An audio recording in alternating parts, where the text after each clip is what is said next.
બધું તૈયાર જ છે ને? હા બધું તૈયાર જ છે. એ અમારે 4 જણાને જમવાનું છે. 4 જણાને એક હારે જમાડવા કે એક ને? ના ના એક ને મોકલો ને. એક જાવ ને, ગરમા ગરમ ખાવાની મજા આવશે. એ વાંધો નહીં. ભોળા દાદા તો હું પેલા ખાઈ લઉં. ના રે ના, પેલા મારે ખાવાનું છે. બધાના પૈસા મારે દેવાના છે. એ હારું, લાવો 200 રૂપિયા. 4 જણા છો ને? હા. એ નિરાજથી ધરાઈને ખાજો હો. એ હો. મોજ આવી જાય તમને ખાવાની. ભોળા દાદા અહીંયા ઉભા રહ્યો એટલે હું પીરસવા માંડું. હે ગુફિયા છે? હા ગુફિયા છે. અવાજ નહીં મોઢામાંથી એક શબ્દ નો નીકળવો જોવે. 250 દ્રાક્ષ શાખવામાં ખાઈ ગયા કા.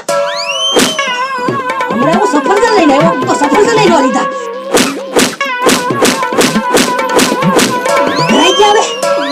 અને જો બહાર જઈને કોઈને કીધું ને તો ડબલ માર મળશે, ધ્યાન રાખજો.